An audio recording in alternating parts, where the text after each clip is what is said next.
නමෝ තස්ස භගවතු අරහතෝ සම්මා සම්බුද්දස්ස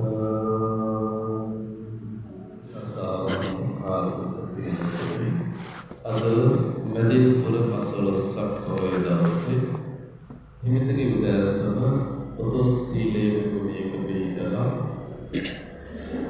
ඒ භාග්‍යවත් අරිහත් සම්මා සම්බුදුරජාණන් වහන්සේගේ සංයුක්ත නිකායය බුදුරජාණන් වහන්සේගේ දේශනාවක් වන අරහන්ත සූත්‍ර දේශනාව මූලික කරගෙන ධර්ම සාකච්ඡාව සිදු කරන්න සූදානම් වෙන්නේ.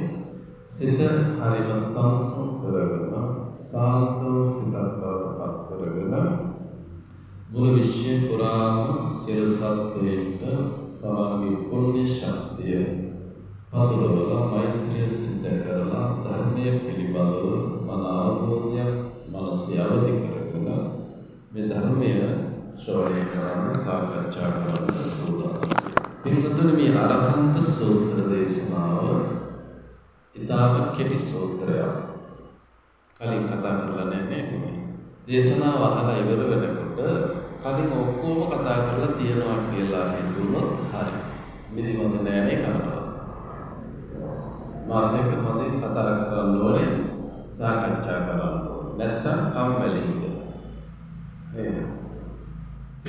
අරහන්ත සූත්‍ර දේශනාවේ බුදුහාමුදුරුවෝ රහත් ඵලය දෙසාමයි හැම සූත්‍රයක් දේශනා කරන්නේ.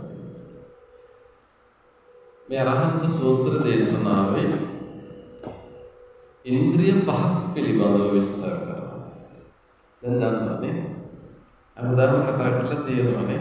ඒක ඒ වුණාට මනස හසුරවන විවිධ පැති අපේ මනසට සිද්ධ කරන්න වෙනවා.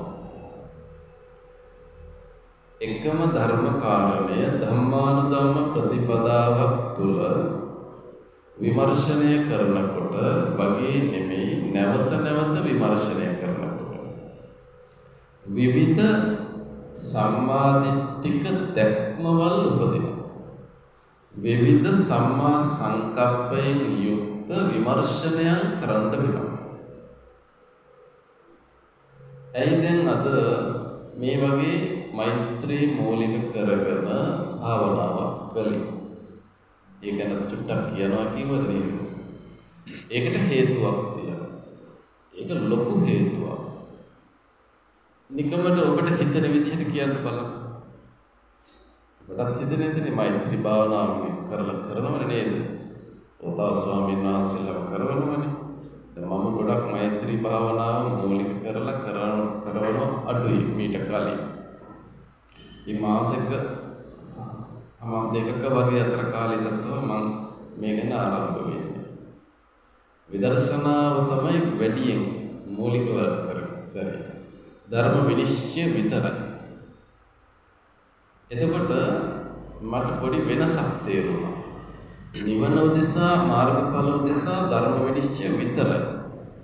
මෛත්‍රී පතුරවන ක්‍රමවේදය තිබුණා. ඒක ටිකක් ගැඹුරින් තිබ්බේ නැහැ. අනික් අය ගැන හිතන එක, අනික් අයට උදව් කරන එක, අනික් අය දුකෙන් නිදහස් වෙන්න ඕනේ කියලා හිතන එක, ඒ ඔක්කොම තියෙනවා. අනික් හැම කෙනාම යසෙන්සුරෙන් පිරීලා ඉන්න ඕනේ, නිරෝගීව ඉන්න ඕනේ කියලා හිතනවා. එහෙම හිතුවට ඒක ටිකක් ගැඹුරින් අකණ්ඩව සිද්ධ වෙන්නේ නැහැ. එතකොට මට දැනෙච්ච වෙනස, නිවන දෙසා ධර්ම විනිශ්චය කරනකොට වගේම දේශනා කරනකොට සාමාන්‍ය විදියට ජීවිතය ගත වෙනකොට විහාරස්ථානයේ වෙන ස්ථානයකට, ගෙදරකට වෙන්න පුළුවන්, ගමනක් වෙන්න පුළුවන්, විහාරස්ථානයකට වෙන්න පුළුවන්. මෙහෙම වඩිනකොට බොහෝ වෙලාවට හිතට නොසන්සුන් බාධක එනවා. හිත වික්ෂිප්ත කරවන, හිත නොසන්සුන් කරවන අමුතු බාධකයන් එනවා. ඒකට හේතුව හොයන්න ගිහිල්ලා තමයි මේක තේරුනේ. ඒක භෞතික එකක් නෙමෙයි. ඔව් හිත සමතයකටපත් වෙනවා විදර්ශනා පැත්තෙන් ඒක වෙනයි. නමුත් ඒ කාර්යය කරගෙන යනකොට අපේ මනසට එනවා ලොකු පීඩන. ඒවා අපිට හිතෙන්නේ මේ අපේ සිතේම ගතියක් වගේ. එහෙම තියෙනවා. ඒකම නෙවෙයි බොහෝ වෙලාවට. ස්ථානවලට අනුකූලව වෙනස් වෙනකොට එහෙම වෙන්න බෑ. පුද්ගලයන්ට අනුරූපව එහෙම වෙනස් වෙන්න බෑ. වෙනස් වෙන්න බෑ කියලා 100% කියන්නේ සමවරයි. වෙන්නත් පුළුවන් නොවෙන්නත් පුළුවන්. අපි හිතන විදිහ වැරදුනොත් ඒක වෙනයි. නමුත් අපි හිතන විදිහ නිවැරදිව තියාගෙන ඉද්දි එය වැරදි පැත්තට හරවන්න බලපෑම් වෙන එක තියෙනවා. ඒකට හේතුව බාහිර සත්ත්වයින්ට ආත්මවලටම බාර කරන්න බෑ. ඒකට හේතුවක් තියෙනවා. එකක් තමයි සංසාරේ අපි අතින් යම් යම් සත්ත්වයින්ට ආත්මවලට යම් යම් අසාධාරණකම් සිද්ධ වෙලා තියෙනවා. ඒ වගේ යම් යම් කර්ම විපාකයන් වල ස්වභාවයන් සියුම්ම හෝ මහත්ව අපිට විපාක වාරයන් විදිහට එනවා. ඒකට ප්‍රත්‍ය වෙනවා බාහිර සත්ත්ව කොටස් විශේෂයෙන් ඕපපාතික. ඒ ඕපපාතික ආත්ම අපි ඉන්න හැම මොහොතකම හැම තැනකදී අපේ වපසරිය සංසුන් කරගන්න අපිට සිද්ධ වෙනවා. නැත්තම් අපිව ඒ අය දකිනකොට මේක ගුප්තය. මේ කාරණේ භෞතික එකක් නෙමෙයි. ඕපපාතික ආත්මවලට අපිව පේනවා. අපිව දැනෙනවා. එතකොට අපේ පෙර යම් යම් කර්මවල ස්වභාවයන් මූලික කරගෙන ඒ අයගේ කිරණ අපිට අහිතකර විදියට යොමු වෙනවා. ඒ වෙලාවට අපේ මනස වික්ෂිප්ත වෙනවා. ඒක කෙනෙකුට තෝරා බේර ගන්න හරි අමාරුයි. එහෙම තෝරා බේර ගන්න හිතට වැටහෙන්නේ නැත්නම් ඒක කල්පනා කරන්න දෙපා. ඒක නිකන් මගේ කතාව නිකන් මේ පිස්සුවක් වගේ වෙනවා. ඒක ටිකක් ගැඹුරු කාරණයක්.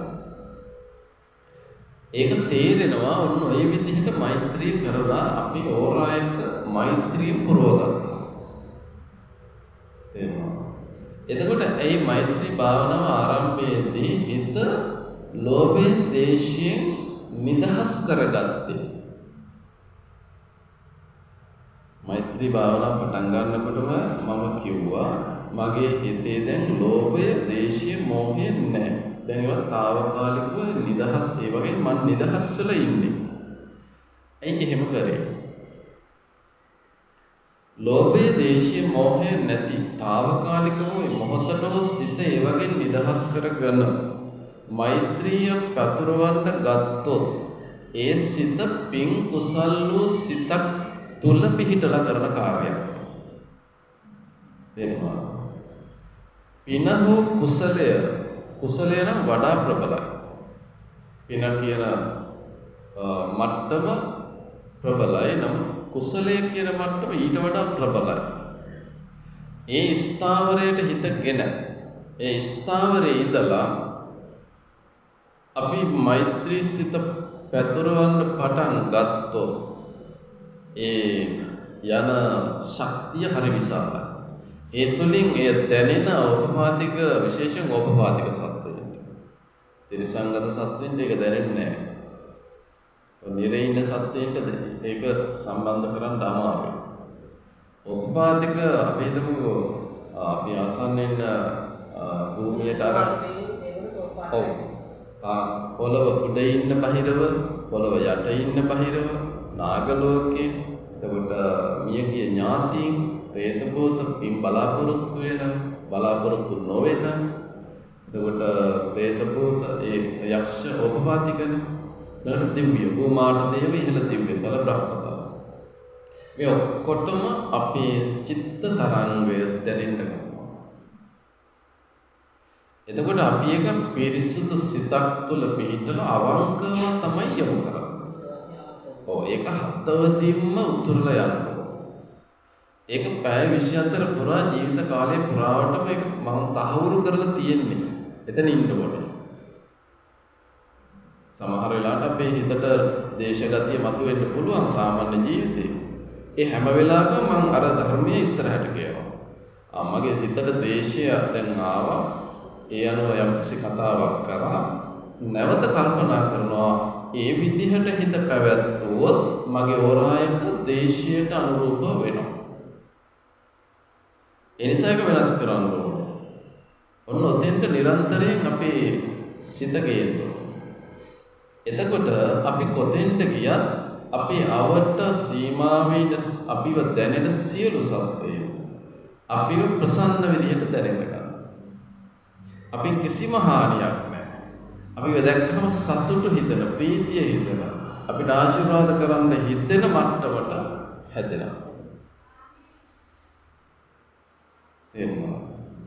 පෞද්ගලික කාලේ 2020ට කලින් අවුරුදු 8ක් 10ක් විතර මම මගේ අතනුත් නොපෙනෙන ආත්මවලට යම් අවඩ අසාධාරණ සිද්ධ වෙලා තියෙනවා. ඒ මිනිස්සුන්ට යහපත කරන්න කියලා. එතකොට ඒවා සම්පූර්ණයෙන් ඉගෙනගෙන ඉවර වෙලා මේ පැත්තට යනකොට කෙලින්ම විදර්ශනා පැත්තයි පටන් ගත්තා. ඒ කාලය තුල මට සාමාන්‍යයෙන් බණකට ආරාධනාවක් ආවම සමහර වෙලාවට කේන්තියක්. දානකට ආරාධනාවක් ආරාධනා කරන ආන්දරුත් එක්ක නෙමෙයි කේන්තියක්. සමහර වෙලාවට පාංශුකෝලයක් කියලා පණිවිඩ එනකොට කේන්තියක්. සමහර වෙලාවට ඒ ගෙදරට ගියාට පස්සේ අඩිය තියෙනකොට මට කේන්තියක්. ඒ ගිහිල්ලා වාඩි වුණාම අර මෙහෙම මේස තියලා පිඟන් තියලා හොදිනවා පෙරලන්න හිතනවා. ඇයි ඒ? එතන ඉන්න උපාධික ආත්ම මාව දැක්කම බය වෙනවා. එයාලගේ කිරණ මට එවනවා වේගෙන්. මට එතකොට අර ආවේගය එනවා. ඉතින් ඒක අල්ලගෙන ඔහොම ගියා බලුවා මේකට විසඳුමක් හදන්න ඕනේ. මේකට හේතුව මේකයි, මේකට විසඳුම මේකයි. ඒ ආත්ම සංසුන් කරන්න නම් ඉස්සෙල්ලා මම මගේ ඕරායක ඒ අයට අහිත කර නොවන විදිහට තියන්න. මගේ ඕරායක මාව දැක්කහම ඒ ආත්ම බය තැතිගැන්ම නොවන විදිහට මම ඉන්නවා. ඒ කියන්නේ මම ඒ ආත්ම මාව දැක්කහම වෙවුලලා ඇදගෙන වැටෙන ගානට මගේ ඕරායක මම මේ පැත්තෙන් බලවත් කරලා දෙනවා. එහෙම වුණා. පාරේ වුණත් මේවා දැක්කහම වෙවුලලා ඇදගෙන වැටෙනවා සමහරවල්. අපි අපේ ඕරායක එහෙම හදන්න පුළුවන්. ඒකේ අනිත් පැත්තට අපිට හදන්න පුළුවන්. දැන් ඒක අනිත් පැත්තට දාන්න. තේරුණා? එතකොට මියගිය ආත්මය වගේ උපපාතික ආත්ම අපිව දැක්කහම හරි සතුටුයි. අපිට කිසිම කරදරයක් වෙන්නේ නැහැ මෙයාගේ. මෙයා දැකලා අපිට පින් කරගන්නත් පුළුවන් වගේ ලොකු සාන්තු හැඟීමක් ඇති වෙනවා. එතකොට අපි අර වගේ කොයි තැනකට ගියා අපිට කිසි ප්‍රශ්නයක්. අපේ හිතට දැනෙනවා මෙතන දැන් සංසුන්. එහෙමනම් නොසන්සුන් වීමට හේතුවත් අපි ළඟ තිබිච්ච කාලයක් තියෙන්න ඕනේ. නොසන්සුන් වෙච්ච ස්වභාවයත් අපිට දැනෙලා තියෙනවා. ඒ දෙපැත්තම අපිට දකින්න ලැබුණාම තමයි මේක ප්‍රත්‍යක්ෂ වෙන්නේ. තේරුණා? දුක දැනෙච්ච කෙනෙක්ට සැපය ලැබෙනකොට තමයි දුක සහ සැපය කියන දෙකේ වෙනස තේරෙන්නේ. නේද? අන්න ඒ වගේ. දැන් ගොඩක් අයට ජීවිතවල ඒ වගේ ගැටලු ගොඩයි. ඒවා සංසුන් කරගන්න මෙන්න මේ බුදුරජාණන් වහන්සේ ක්‍රමවේද අඛණ්ඩව භාවිතා කරනවා. දැන් මෙත්ත සූත්‍රයේ බුදුහාමුදුරුවෝ විස්තර කරනවා එක ක්ෂණයක් මෛත්‍රිය වැඩුවොත් බඹලව උපදින්න පුළුවන් කියලා. එතකොට බුදුරජාණන් වහන්සේ එක ක්ෂණයක් මෛත්‍රිය වඩන්න කියන්නේ කොයි සිතක් තුළ පිහිටවලාද? කුසල් සිතක් තුළ, නිවිච්ච හිතක් තුළ. ඉතින් කුසල් සිත වැඩුවොත් ඒ සිත තුළින් මෛත්‍රිය කළොත් බඹලව නැතුව කොහේ යන්නද නේද? සසරේ ඉන්නකම් නැත්තම් නිවනට. ඒක ගැලපෙනවා. ඒකයි මෛත්‍රිය කරන්න පටන් ගන්නකොට සිත පිං සිතක හෝ කුසල් සිතක පිහිටවා ගන්නවා. එහෙම වුණොත් තමයි කාර්ය හරියට වෙන්නේ. ඒක සූත්‍රවල එහෙම කියලා නැහැ. ඒක මට තේරිච්ච එක. පව් සිතක් තුළ ඉඳලා මෛත්‍රිය කරන්න බෑනේ. අකුසල් සිතක් තුළ ඉඳලා මෛත්‍රිය කරන්න බෑනේ. එතන දේශ ගතිය තියෙනවා. එහෙමනම් පින් සිතක් වෙන්න ඕනේ. පින් සිත ඇතුලේ ඒ මොහොතට හෝ දේශය නැහැ යටපත්. කුසල් සිතක් කියන්නේ ඉතා පිරිසිදුයි, අවබෝධයෙන් යුක්තයි. කර්මය සහ කර්මඵලය පිළිබඳව ප්‍රත්‍යක්ෂ ඥානයක් තියෙනවා. ඒ වගේ සිතක් තුළ ඉඳලා මේ ආශිර්වාදයෙන් කළොත් ඒක ලොකු ප්‍රබල විදිහට ගමන් කරනවා. දැන් ඒක තේරුණානේ. දැන් අපි සූත්‍ර දේශනාවල දේශ තියෙනවානේ ප්‍රබලයි. එතකොට එතන මෛත්‍රිය කරන්න බෑ. එතන දේශය කරන්න පුළුවන්, ලෝභ කරන්න පුළුවන්, මෝහයෙන් ඉන්න පුළුවන්. මෝහයෙන් ඉඳලා තමයි ලෝභ දේශ කරන්නේ. මෝහයෙන් නැතුව ලෝභ දේශ කරන්න බෑ. ලෝභ දේශ කරනවා යනු මෝහයෙන් යුක්තයි. මෝහයෙන් යුක්තයි කියන්නේ ලෝභ දේශ උපදවන්න පුළුවන්, ඒ වගේම යටපත් කරලා තියාගන්නත් පුළුවන්. තාවකාලික මෝහයෙන් ඉන්න. මෝහය නැත්තම් ලෝභ දේශ ඇත්තෙම නැහැ. යටපත් වෙලත් මෝහය නැත්තම්. මේ අවස්ථාවට හෝ ස්ථිරව. එතකොට යම් කෙනෙක් මෛත්‍රී සිත උපදවන්න පටන් ගන්නකොටම දේශය යටපත් වෙනවා. ඒ කියන්නේ පිං සිත උපදිනවා. එතකොට මේ පිං සිතකයි මේ ඉන්නේ කියන එක අපි තේරුම් ගන්න ඕනේ. තේරුණා?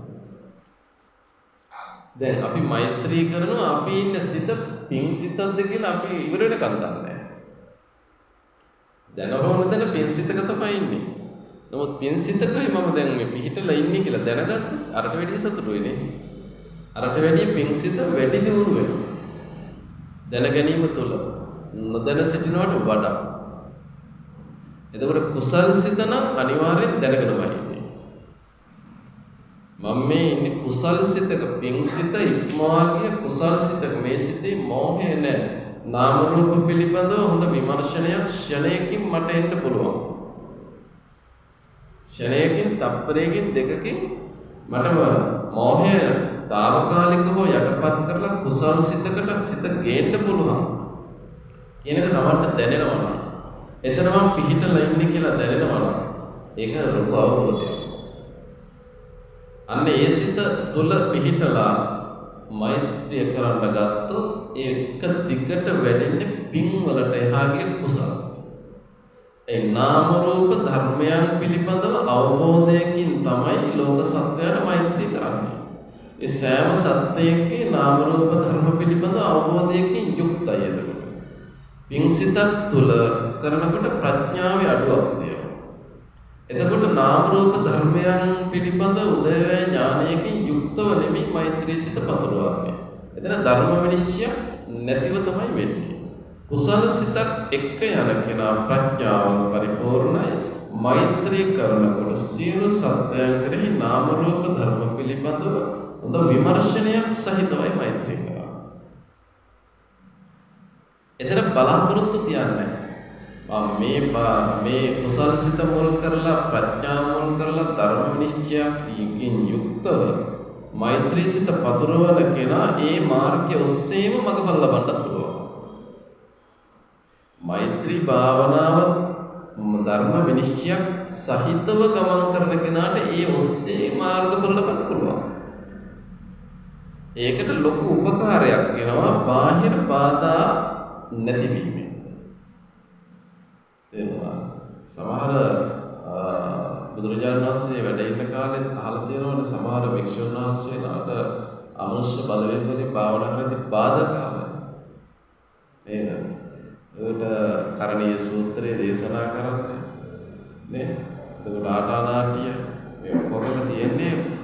අපට පරිසරයේ නොපෙනෙන ශක්තියෙන් අපිට එන බාධාවන් සංසුන් කරනවා. ඒ සංසුන් කරන්නේ කුසල සිතක් එක්ක. ඒකත් එක්ක මේ වැඩ ටික යනකොට මාර්ගඵල ලබන්න පුළුවන්. නමුත් අපි සංසාරේ අපිට කළ මහා පුණ්‍ය ශක්තිය එක්ක බාහිර නොපෙනෙනව පේන සීමාවල් සංසුන් වෙනවා නම් નિરાයාසයෙන් අපිට විජුවම විදර්ශනාවට එන්න. එතකොට අපි සංසාර ගමනේ මේවත් දැනගෙන අපිට අවබෝධ වෙලා ඒ ජීවිතවල අපි මේක කරලා සම්පූර්ණ කරගෙන ආවොත් තමයි අපිට දෙන්නේ. ඒවා පාරමිතා. ඒකනේ මියගිය ආත්මයකට කිසිම අහිතක් හිතන්න එපා කියන්නේ. එහෙම අහිතක් හිතනකොට කොයි ලෝකෙ හිටියත් ඕපපාති කරන් ටක් ගාලා යනවා පරිවිඩි. ඒ සැනින් යනවා පරිවිඩි. ඒ සැනින් ඇදිලා යනවා අපිට කිරණ. ඒක ප්‍රත්‍යක්ෂයි. ඒක මට අත්දුටුවයි. ඒක පුදුමාකාර දෙයක්. එනිසා ඔබේ නිවසේ ගෙදර ඕනම තැනක ජීවත් වෙනකොට ඔන්න ඔය මානසිකත්වය තුල ඉන්නකොට ඒ පරිසරය කොච්චර වික්ෂිප්ත වෙන්න හැදුවත් සංසුන් කරන්න පුළුවන්. එතකොට අපේ මනස හරි සැහැල්ලු වෙනවා. එතකොට අපිට ධර්ම විනිශ්චයකට යන්න පුළුවන්. එපා වෙන්නේ කලකිරීම, ආතතිය, ඒවට ගොඩක් ඒවා තියෙනවා. ඒක ලොකු විෂයක් වගේ මට දැනෙනවා. ඒක විස්තර කරලා ඉවර කරන්න බැරි තරම් තියෙනවා කියලා හිතෙනවා. ඒ තරම් ඒ තැනට සාපේක්ෂව ස්වභාවය වෙනස්. එතකොට අපි මේ ජීවත් වෙන ජීවිත කාලය තුළ බුදුහාමුදුරන්ගේ ධර්මය අවබෝධ කරගන්න මොන තරම් අවබෝධයක් එකතු කරන්න ඕනද? මොන තරම් මේ ලෝකය පිළිබඳව අපි විමර්ශනශීලීව ඉන්න ඕනද? භෞතික සහ ආධ්‍යාත්මික, බාහිර සහ සිත. බාහිර ලෝකයේ සහ බාහිර ලෝකේ පේන සීමාවල නොපෙනෙන සීමාවල්. ආධ්‍යාත්මික ලෝකේ අපිට දැනෙන සීමාවල් සහ නොදැනෙන ඉදිරියට අපිට ගෝචර වෙන සීමාවල් සිතිවිලි. මේ වෙලාවේ සිතිවිලි නෙමෙයි හෙට දවසේ සිතිවිලි. ඒ ඔක්කොටම අපි සෝදානම් පිට ඉන්න ඕන. අරහන්ත සූත්‍රයේ ඉන්ද්‍රිය පහකි. මොනවාද ඉන්ද්‍රිය පහ? පංචේන්ද්‍රිය කියනවනේ. ඇස, කන, නාසය, දිව, ශරීරය. මනස ගත්තොත් සය ඉන්ද්‍රිය කියනවා. වෙන නැද්ද ඉන්ද්‍රිය ධර්ම?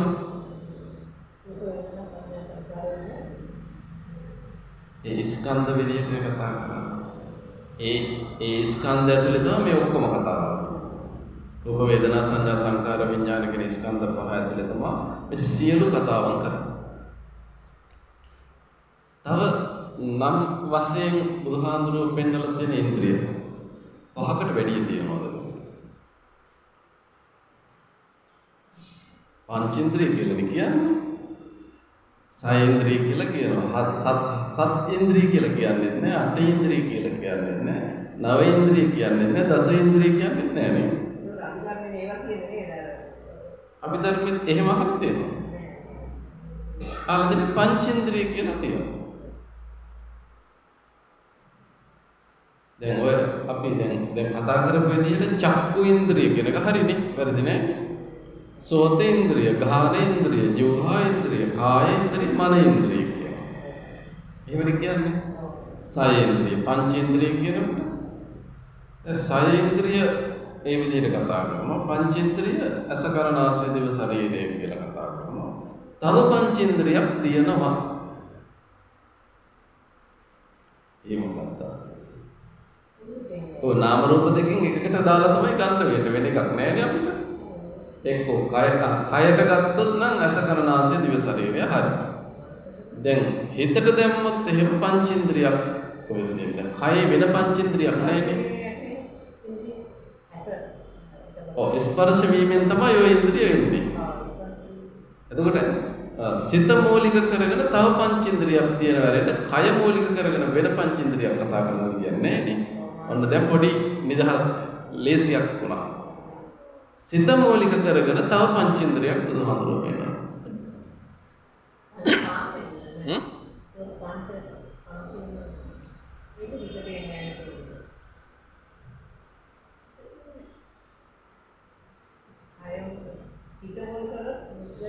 සිත මුල් කරගෙන මම කියන්න කොහෙම එකක් කුසල් සිත මුල් කරගෙන ගොඩ නැගෙන පංචේන්ද්‍රියක් කියලා කියනවා.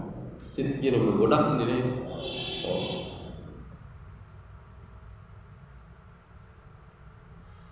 ඉන්ද්‍රිය කියන වචනයට විශේෂණ පදයක් දාලා ගන්න බලන්න. මතක් කරගන්න. දැන් මේක ටික කරකවල ඇතේරිය වගේ ප්‍රශ්නය අහන්නේ ඒකයි. දන්න මම මතක් කරවන්නද ඔක්කොම ටික එකපාරට. ශ්‍රද්ධා ඉන්ද්‍රිය. සති සමාධි. දැන් හරිනේ? ඒ ඔක්කොම තියනවා. පොඩි අර උනේ පංචේන්ද්‍රිය කියනකොට ඇස කන නාසය මේ පහ හරි. ඒකේ වැරද්දක් නෑනේ. ඔව්. එතකොට තව පහක් කියනකොට පොඩි ගැටලුවක් එනවා. ශ්‍රද්ධා ඉන්ද්‍රිය, විරිය ඉන්ද්‍රිය, සති ඉන්ද්‍රිය, සමාධි ඉන්ද්‍රිය, ප්‍රඥා ඉන්ද්‍රිය. එතකොට ඉන්ද්‍රිය ධර්මය 10ක් තියෙනවා.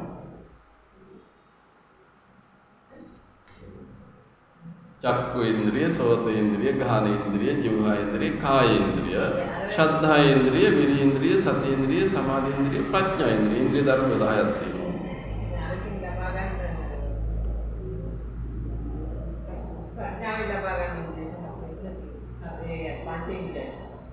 ඔව්. දැන් මේක කොහොමද අපි තෝරගන්නේ? මේ සූත්‍ර දේශනාවේ උතනින් එහාට කතාවක් මොකුත් ලියලා කරලා නැහැ. එතකොට මේක මම පොඩි ඒ ඕනම සූත්‍රයක මම පොඩි සටහන ගේනවනේ. ඒක ලේසියට උදාහරණ විස්තර කරන්නේ ඉන්ද්‍රිය පහකින්. ඉන්ද්‍රිය පහකින් මොනවද ලියලා තියෙනවා? ශ්‍රද්ධා, විරිය, සති, සමාධි, ප්‍රඥා. ඊළඟට තියෙනවා පසින්දුරන්ගේ.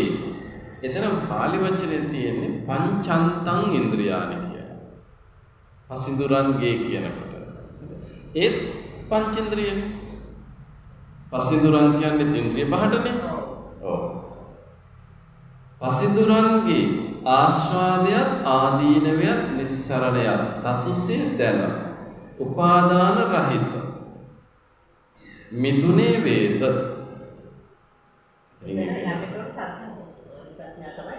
ඔව්. ක්ෂය වූ ආශ්‍රව ඇති, බඹසර ඇති කල, බහා තැබූ බර ඇති, පිළිවෙලින් පැමිණි රහත් බැව් ඇති, ක්ෂය වූ භව සංයෝජන ඇති, මනවින් දැන මිදුණු රහතයි කියනු ලැබේ. ඔච්චරයි සූත්‍රයේ තියෙන්නේ. තව ඔන්න වචන 5ක් 6ක් විතර ඔය අතරට ඇති. මම අවශ්‍ය කරන වචන ටික ගත්තාම ඔච්චරයි සූත්‍රය. දැන් මේක අපිට කතා කරන්න පුළුවන් දවසක් තුනක්. කොහොමද මේක අපි අර මුලින් මම කියවනේ එක දහම් කාරණයක් දකින්නකොට සම්මා දෘෂ්ටි දැක්මවල විවිධ විදිහට උපදිනවා. සම්මා සංකප්ප ධර්ම විනිශ්චය කිරීම විවිධ ආකාරවල එක දහම් කාරණේ නැවත නැවත විමර්ශනය කරනවා. දකින්න පැති ගොඩයි. විමසන පැති ගොඩක්. ඔක්කොගේම අර්ථය ධර්මයේ නිරුක්තිය පටිභාණයට එනවා. එතකොට වෙන්නේ මනස පෝෂණය වෙන කුසලයේ. හිතන්න පුළුවන් ශක්තිය වැඩි වෙනවා ධර්මයේ පිළිබඳව. තේරුණා? දැන් අපි මේක තෝරා බේරා ගන්න ඕනේ. පංචේන්ද්‍රයන් කියලා කියනවා පංචන්තං ඉන්ද්‍රියන් කියලා කියනවා. දැන් අපි නාම රූප ධර්මයනේ අවබෝධ කරගන්න ඕනේ. එතකොට දැන් ඇස ඉන්ද්‍රියක් කියන චක්කු ඉන්ද්‍රිය කියන ශ්‍රද්ධා ඉන්ද්‍රිය කියන. ඔය දෙකටම වචන එක වචනේ යොදනවනේ ඉන්ද්‍රිය කියන. නේද? එවනම් මේක තේරුම් ගන්න ඕනේ කොහොමද? මම කලින් පොයනේ ඊට කලින් පොයනේ දාන්නේ. ඔව්. ඊට කලින් පොයනේ ඊට කලින් පොයනේ. ඒ දවසේ මම මතක් කරා නිවන කියන වචනේ යොදන තැනට අනුව අර්ථය වෙනස් වෙනවා කියලා. මතකද? කාටද මතක? ගොඩක් අයද හිටියේ නැහැ. කීප දෙනා හිටියේ. නිවන කියන වචනේ යොදන තැනට අනුව අර්ථය වෙනස් වෙනවා, ධර්මය වෙනස් වෙනවා, නිරුක්තිය වෙනස් වෙනවා. එදා හිටියයිට මතකද? හිටියයි කවුද කියලා මට එච්චර නිශ්චයක් නැහැ. මෙච්චර පිරිසක් හිටියේ නැහැ මගේ. එක්කම අරගෙන නිකන් හිතන්නකො. නිවන කියන වචනේ යොදන තැනට අනුව අර්ථය වෙනස් වෙනවා. අපි නිවන කියන වචනේ කොයි වගේ තැන් වලටද යොදන්නේ? ලිපේ ගින්න නිවනෝනේ. පහනේ දැල්ල ඒ ගින්නනේ නිවන. ලව් ගින්න නිවන. හිතේ ගින්න නිවනවා. එතකොට නිවනවා කියන වචනේ යොදන තැන් ගොඩක් නේ. බාහිර ලෝකයේ තියෙනවා, ආධ්‍යාත්මික ලෝකයේ.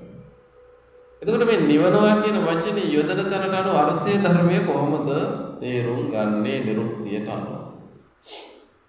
ලිපේ ගින්න මොනවාද? කොහොමද ඒක ලිපේ ගින්න නිවනවා කියනකොට හිතට වැටහෙන විදියක් තියෙනවානේ. එතන නිවන විදිය ලිපේ ගින්න පහනේ දැල්ල නිවනවා. ඒ නිවනවා කියනකොට හිතට එනවා අර්ථයක්. තේරෙන විදිහ. අන්න ඒකට කියනවා අර්ථය කියලා. ඒ අවස්ථාව තේරුම් ගන්න ඒ අර්ථයෙන්. ඒක වචනයකට.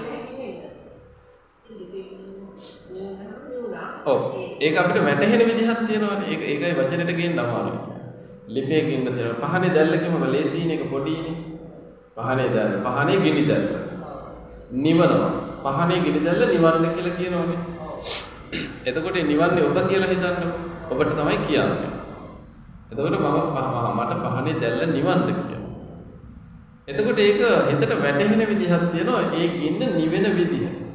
මේක මේ විදිහට කටින් පිම්බහම හරි මුලක් පාරක් පවන් ගහුවාම හරි ඒකට බාධකයක් යවුවා මේක නිවිලා යනවා. ඒක වැටහෙන විදිහක් තියෙනවා.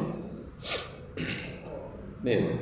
ඒක තමයි අපිට හිතට දැනෙන අර්ථය. එහි අර්ථය. එතන ධර්ම මොනවද?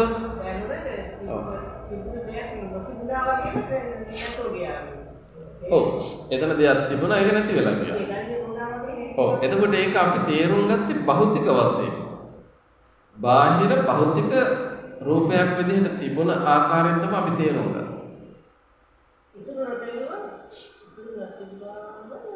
ඔව් නිවන. ඒක තමයි නිවන කියන වචනේ එතෙන්ට අදාළව අපි තේරුම් ගන්න විදිය.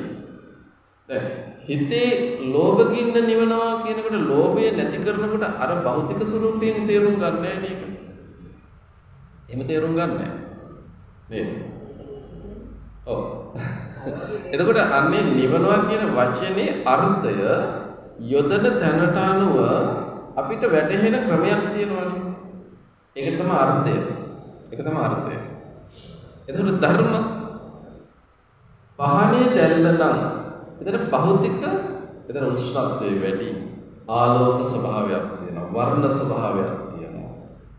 එතන භෞතික රූපස්කන්ධ ස්වභාවයක් තියෙනවා. තෙල් තියෙනවා, තිරේ තියෙනවා, පහන තියෙනවා. අපි අවබෝධ කරලා තියෙන ඔක්සිජන් වායුවක් තියෙනවා. මේ වගේ එකතුවක ඵලයක් කියන එක දන්නවා. ඒක තමයි ධර්ම. එතකොට අපි මේ නිවනවා කියන වචනේ පහනේ දැල්ල නිවනවා නිවන්න කියනකොට අර්ථ ධම්ම අපි තේරුම් ගන්න මෙහෙම. තිරේ පස්සට ඇත්තොත් නිවෙනවා. තෙල් වල ගිල්ලෙව්වොත් නිවෙනවා. එතකොට මේ ධම්ම කාරණා පිළිබඳව අපි දැනගෙන ඉන්න ඕනේ. තෙල් තියෙනවා, තිරේ තියෙනවා, තිරේ කියන තෙල් වලට ගිල්ලෙව්වහම දැල්ල නිවිලා යනවා. අන්න යොදන තැනට අනුව අර්ථ සහ තේරුම් ගන්න විදිය සහ එතන තියෙන ධර්ම පිළිබඳව අපි දැනගෙන ඉන්නවා. පහනේ දැල්ල නිවන්න කියනකොට සිතේ කෙලස් ගින්න නිවන්න කියොත් එහෙම. අර කියපු එකට අනුව අර්ථය නෙමෙයිනේ අරන් තියෙන්නේ. අර්ථයයි ධර්මයයි නෙමෙයිනේ තේරුම් අරන් තියෙන්නේ. එයා භාවනා කරන්න යනවා. එයාට අපි කියන අවස්ථාවට පහනේ දැල්ල තෙල් වල ගිල්ල වල නිවන්න කියනවා. එයා යනවා භාවනා කරන්න ලෝභ ගින්න නැති කරන්න. එතකොට අර කියපු එකේ අර්ථය ධර්මය යාට තේරිලා නේද? දැන් මේ කතාව තේරුණා. එතකොට හිතේ ලෝභ ගින්න, දේශ ගින්න, මෝහ ගින්න නිවන්න කියනකොට හිතට වැටහෙන විදිහක් තියෙනවා. ඒකට මොකද කරන්න ඕනේ? එතන මොනවද? ඒ ගින්න නිවන්න නම් මොනවද වන කරන ධර්ම. අතන තිබ්බේ භෞතික දේවල් ටික. මෙතන තියෙනවා මොනවද? ධර්ම. සත්‍තිස් බෝධිපාක්ෂික ධර්ම තමයි ලෝභ දේශ මොහ ගින්න නිවන්න භාවිතා කරන්න ඕනේ කියලා හිතට එන්න ඕනේ. පහනේ ගිනි දැල්ල නිවන්න සත්‍තිස් බෝධිපාක්ෂික ධර්ම භාවිතා කරන්න කිව්වොත් අන්න එතන අර්ථ ධර්ම වැරදි වෙනවා. එතකොට වචනේ යොදන තැනට අනුව අර්ථය ධර්මය අපි තේරුම් ගන්නවා. තේරුණා? එතකොට නිරුක්තිය වචනේ පද බෙදා දක්වනකොට අර්ථය ධර්මය එනකොට ක්‍රියාවට යොමු වෙන්න ඕනේ බාහිර භෞතික වශයෙන්ද ආධ්‍යාත්මික වශයෙන්ද කියලා අපිට තේරෙනවා. ලෝභ දේශ මොහ ගින්න නිවන්න නම් අර්ථය අපි එතකොට තේරුම් ගන්න විදිහ අරට වැඩිය වෙනස් අර්ථයක් එතන තියෙන්නේ. එතන යොදන්න ඕනේ ධර්ම පහනේ දැල්ලවත්, තිරේවත්, තෙල්වත්, පහනවත් නෙවෙයි, හුලඟවත් නෙවෙයි. සත්‍තිස් බෝධිපාක්ෂික ධර්ම. ඒ වගේ ඒවා තුල තියෙනා අර්ථ ගලපලා විමසන්න ඕන. එහෙම විමසනකොට මොකද වෙන්නේ? ලෝභ දේශ මොහ ගින්න නිවෙනවා. පටිච්ච සමුප්පන්න පැදීම් වලින් නිදහස් වෙනවයි කියන එක වැටහෙන්න ඕනේ. ඒ මාර්ගයේ ඔස්සේ කෙලස් ගින්න නිවෙනකොට අර්ථ ධම්ම නිරුක්ති පටිභාන අපි දැනගෙන ඉන්න ඕනේ. ඒ ක්‍රමවේදය අපිට වැටහෙන්න ඕනේ. එතකොට ඒ නිවන වෙනයි අර නිවන වෙනයි. එතකොට දැන් වචනේ යොදන තැනට අනුව අර්ථයේ ධර්මයේ තේරුණානේ ගන්න විදිය. දැන් අපි මාතෘකාව මොකක්ද? අරහන්ත සූත්‍රයේ පංචේන්ද්‍රයානි ඉන්ද්‍රිය කියන වචනේ අර්ථයේ ධර්මයේ යොදන තැනට අනුව තේරුම් ගන්න. දැන් අපි බලමු. ඉස්සරලා අපි බලමු ඇස කියන ඉන්ද්‍රිය. ගත්තහම චක්කු ඉන්ද්‍රියනේ. චක්කු ඇස ඉන්ද්‍රියක් වෙන්නේ. එහෙමනම් ඇස කියන ධර්මයට අනුව අපි අර්ථය තේරුම් ගන්න ඕනේ කොහොමද? ඇස කියන ධර්මයක්නේ. සතර මහා භූත වලින් හැදුන රූපස්කන්ධයටයි තියෙන්නේ. ඒ ධර්මතාවය ඉන්ද්‍රියක් හැටියට ඒ ඉන්ද්‍රිය එතන කියන ওই වචනේ යොදනකොට ඇස කියන ආයතනය කරන කාර්යය මොකක්ද කියලා අපි කියන්න ඕනේ. අර ඉන්ද්‍රිය කියන වචනේ යොදනකොට අපි එහි තේරුම අපි අවබෝධයට කොහොමද ඒක ගන්න ඕනේ කියන එක අවබෝධ. මේක හරි අමාරුයි. කොහොමද ගන්න? ඇසම එහෙනම් අපි විමර්ශනයකට යනවා. කොහොමද විමර්ශනය කරන්න ඕනේ? දැන් මම මේ කල්පනා කරපු විදිය. ඔව්. ඇස මොකද කරන්නේ කියලා රූප බලන්නේ ඇසද? ඔව් කියන්නත් පුළුවන් නෑ කියන්නත් පුළුවන්. අපි මෙහෙම ප්‍රශ්නේ ගේන්න ඕනේ. මේ ඉන්ද්‍රිය කියන වචනේ අර්ථයයි ධර්මයයි හරියට තේරුම් ගන්න නම් ඒ තේරුම් ගන්න විදිහ ශ්‍රද්ධා ඉන්ද්‍රිය කියන තැනට ගැලපෙන්න ඕන. චක්කු ඉන්ද්‍රිය කියන තැන ඉන්ද්‍රිය කියන වචනේ කාර්යභාරය අපි තේරුම් ගන්න ක්‍රමවේදයට අනුව ගැලපෙන්න ඕනේ ශ්‍රද්ධා කියන තැන යොදන ඉන්ද්‍රිය කියන වචනේ අර්ථය ධර්මය. ඒක සමාන්තර ක්‍රමයක් වෙන්න ඕනේ. එහෙමනම් අපි මෙහෙමයි තේරුම් ගන්න ඕනේ. ඇස මොකද කරන්නේ? ඇස මොකද කරන්නේ? හිතෙන්නේ එහෙම. රූප බලනවා කියලා තමයි අපි හිතන්නේ. ඔව්. ඇස මොකද කරන්නේ කියන ප්‍රශ්නයක් ඇහුවොත් විභාගෙට රූප බලනවා. හරි. ලකුණු දුන්නා. මෙහෙම උත්තරයක් දුන්නොත් ඇස මොකද කරන්නේ කියලා ප්‍රශ්නයක් අහනවා. ඇස කරන්නේ සිතක් උපදවන්න බාහිර රූපය සම්බන්ධ කරලා දෙන්න උදව් කරනවා. ඒක වෙනස් නේ. ඒක තමයි හරිනේ. අර උත්තරේ දුන්නොත් විභාගේ පාස්. මේකනේ වෙන්නේ නේද? ඇස මොකද කරන්නේ? සිතක් උපදවන්න. හරි කල්පනාවෙන් මේක තේරුම් ගන්න ඕන. සිතක් උපදවන්න මොන සිතක්ද කියලා අදාළ නැහැ ඇහැට. ලෝභ දේශ මොහද අලෝභ ද්වේෂ මොහද පින්ද පෞද කුස ඒකක්වත් ඇහැට අදාළ නැහැ. ඇස මොකද කරන්නේ? ඕනෙම සිතක් උපදවන්න බාහිර රූපයක් සම්බන්ධ කරලා දෙනවා. අන්නේ කාර්ය කරන්න පුළුවන් ශක්තිය යොදන එකට කියනවා ඉන්ද්‍රිය කියලා. තේරුණාද? එතන ඉන්ද්‍රිය කියන වචනේ අර්ථය ගන්න ඕනේ එහෙම තේරුම් ගන්න ඕනේ ඒ විදිහට. ඇස මොකද කරන්නේ? ඕනම සිතක් උපදවන්න බාහිර රූපයක් සම්බන්ධ කරලා දෙනවා. ඒ සම්බන්ධ කරන්න උදව් වෙනවා ඇස. ඒ උදව්වෙන් යොදන ශක්තිය කාර්යයට කියනවා ඉන්ද්‍රිය කියලා. තේරුණාද? ඔන්න ඔය විදිහට තේරුම් ගත්තාම ඔය අර්ථය ශ්‍රද්ධා ඉන්ද්‍රිය කියන දරට ගලපන්න. එතෙන්ට ගලපන්න බැරි වුණොත් මෙතන අර්ථය ධර්මයේ නිරුක්තිය වැරදි වෙනවා. තේරුණාද? එතකොට ඇසේ තියෙන කාර්යයක් විතරයි. ඒ කාර්යය ඕනම දෙයකට පොදුයි. උදව් වෙනවා කියන්නේ ප්‍රත්‍ය කියන වචනේ අර්ථය. ප්‍රත්‍ය වෙනවා. ප්‍රත්‍යකා කියන උදව් වෙනවා. ඒකට ප්‍රත්‍ය කියන්නේ ඕනම දෙයකට උදව් කරනවා. හොඳ නරක ඕන එකක් වෙනවා. ඔව් මේ ඕන දෙයකට උදව් කරනවා. පොළවේ පස් වගේ. විස සහිත බීජ වලට පැලවෙන්න උදව් කරනවා. ඖෂධ බීජ පැලවෙන්න උදව් කරනවා. ඇස පින් කුසල් සිතිවිලි උපදවන්න ඕන එකක් කමක් නැහැ. ඇස උදව් කරනවා.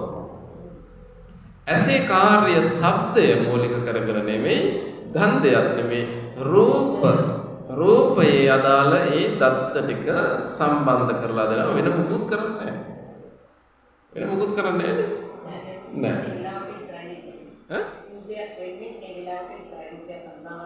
ඒ වෙලාවට විතරයි ඉන්ද්‍රියක් වෙන්නේ. නැත්තම් ආයතනෙ විතරයි.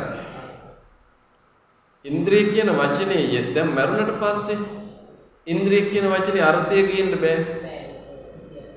ඒක ඉන්ද්‍රිය කියන්නේ උදව් කරන කාර්යයේ ශක්තිය යොදවන්න ශක්තියක් නැහැ. මේ ඉන්ද්‍රිය කියන වචනෙට ගේන්න බෑ. නමුත් අපි ඇස චක්කු ඉන්ද්‍රිය කියලා ඒක ගන්න බෑ කොහොමද? මොකද සිතක් උපදවන්න උදව් කරන ශක්තියක් නැහැ. දැන් බෝනික්කෙක්ගේ ඇසක් තියෙනවනේ. ඒකට අපිට චක්කු ඉන්ද්‍රිය කියලා අර්ථයෙන් ධර්මයෙන් ගේන්න බෑ.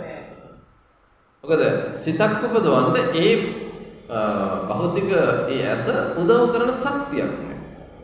නමුත් මේ ඇස එහෙම එකක් තියෙනවා. ඒ නිසා චක්කු ඉන්ද්‍රිය කියන්නේ. ඒතකොට ඉන්ද්‍රිය කියන එකේ අර්ථය තේරුම් ගන්න ඕනේ සිතක් උපදවන්න උදව් කරන ගතියක් ඒකේ තියෙනවා. අන්න ඒකට තමයි ඉන්ද්‍රිය කියන්නේ. තේරුණා නේද? ඔව්. එතකොට ධර්ම මොනවද? අර්ථය ඔන්න තේරුණා. ඉන්ද්‍රිය කියන වචනේ අර්ථය. ධර්ම මොනවද? ඇස කියන්නේ සතර මහා භූත වලින් යුක්තයි. ඔන්න ධර්ම. ආපෝ තේජෝ වායෝ ධර්ම. ඇස සම්බන්ධ කරන්නා වූ රූපය සතර මහා භූත වලින් යුක්තයි. ඔන්න ධර්ම. බාහිර රූපයට අනුව ඒ ධර්ම. ඇස කියන ආයතනට අනුව ඒ ධර්ම. සතර මහා භූත. ඊළඟට සිතක් උපදවන්න උදව් වෙනකොට තව ධර්ම ටිකක් එකතු වෙනවා. ඒ තමයි ඇසත් රූපයත් එකතු වෙන තැන ස්පර්ශය. ඒක ධර්මයක්. ඒ කියන්නේ ස්පර්ශය කියන්නේ ධර්මයක්. ස්පර්ශය කියන්නේ ධර්මයක්. ඒක දරන ස්වභාවයක් තියෙනවා. සිතක් උපදවන්න ස්පර්ශය දරනවා. ස්පර්ශය ප්‍රත්‍ය වෙනවා. පස්සපච්චය වේදනා. ඔන්න පටිච්චසමුප්පාදයට කරනවා. ස්පර්ශයේ උදව්වෙන් වේදනා. එතකොට ඒක ධර්මයක් නේ. පටිච්ච සමුප්පන්න ධර්ම. ඔන්න ධර්ම. තැනට යෙදෙන විදිය. එතකොට පස්සපච්චය වේදනා. වේදනා ස්කන්ධය එතකොට ධර්මයක් වෙනවා. නාම ධර්ම කොහේ?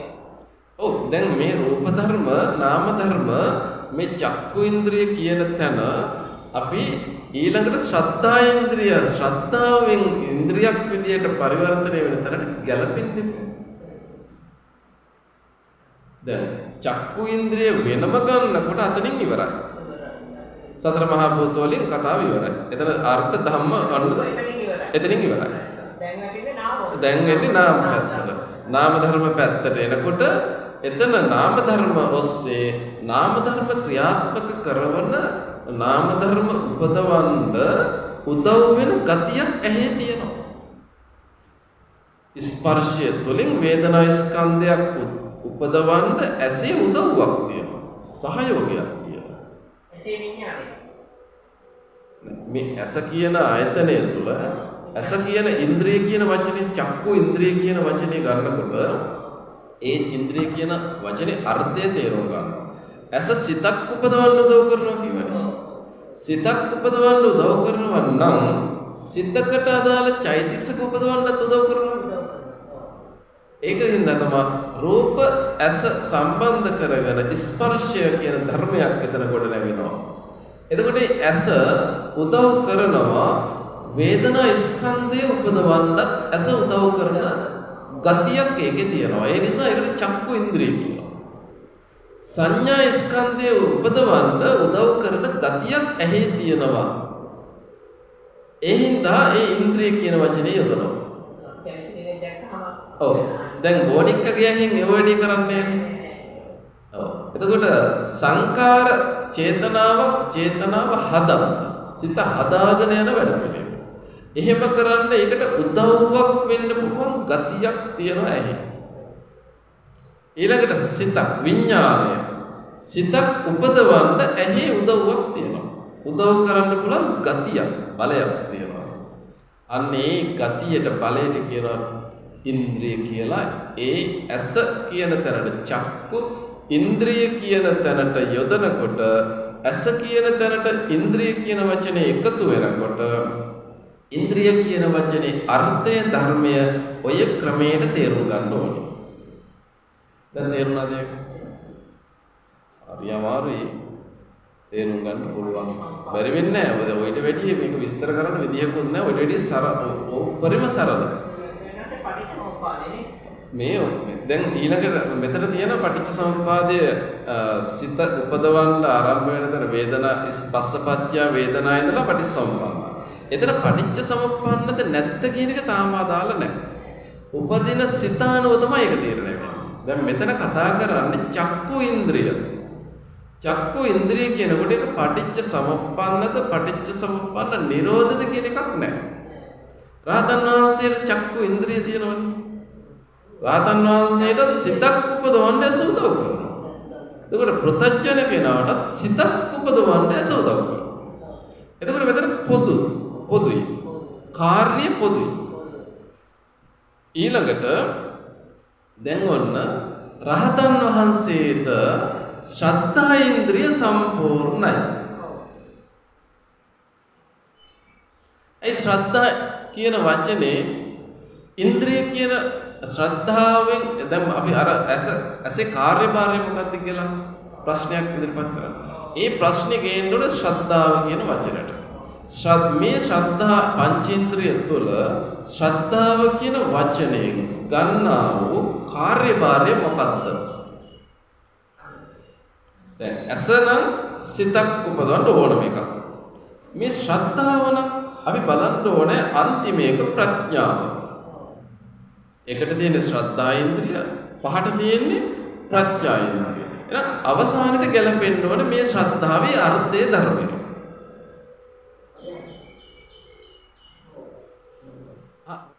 තේරුණාද?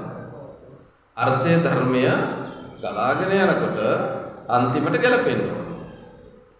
එහෙනම් ප්‍රඥාවන්ත වූ සිතක් උපදවන්නයි මේ ශ්‍රද්ධාව උදව් වෙන්නේ.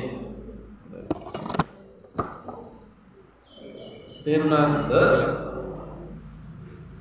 කුසල් සිතක් උපදවන්න මිසක අකුසල් සිතක් උපදවන්න නෙමෙයි. ඒ අන්තිමට තියෙන්නේ ප්‍රඥා ඉන්ද්‍රිය. එහෙනම් කුසල සිතක් උපදවන්නයි මේ ශ්‍රද්ධා ඉන්ද්‍රිය අපි කතා කරන්න ඕනේ. ඒ ශ්‍රද්ධාවේ කාර්යභාරය තමයි ශ්‍රද්ධාව කියනකොට විශ්වාසය. විශ්වාසය පව කරන්නත් හදන්න පුළුවන්. පින් කරන්නත් පුළුවන්. කුසල වඩන්නත් පුළුවන්. විශ්වාසයෙන් පව කරගෙන මේ තුවක්කුව අරගෙන හරියට ඉලක්කයට වෙඩි තිබ්බොත් මේ උණ්ඩය හරියටම ගිහිල්ලා වදිනවා කියලා විශ්වාසයක්. ප්‍රාණඝාතය කරන්න පුළුවන් විශ්වාසය. හොරකම් කරන්න පුළුවන් මේ වෙලාවට ගියොත් ගෙදර කවුරුත් නැහැ හොරකම් කරන්න පුළුවන් කියලා විශ්වාසය. ඒ විශ්වාසය ශ්‍රද්ධාව කියනකොට තනි වචනයක්. ඒක ප්‍රඥා ගෝචර කරන්නත් පුළුවන් අඥාන ගෝචර කරන්නත් පුළුවන්. පුළුවන්.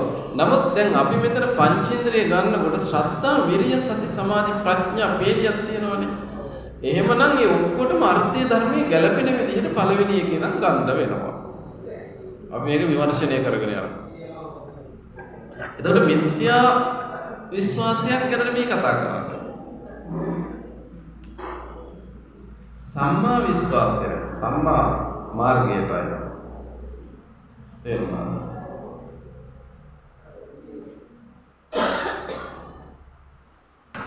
එතකොට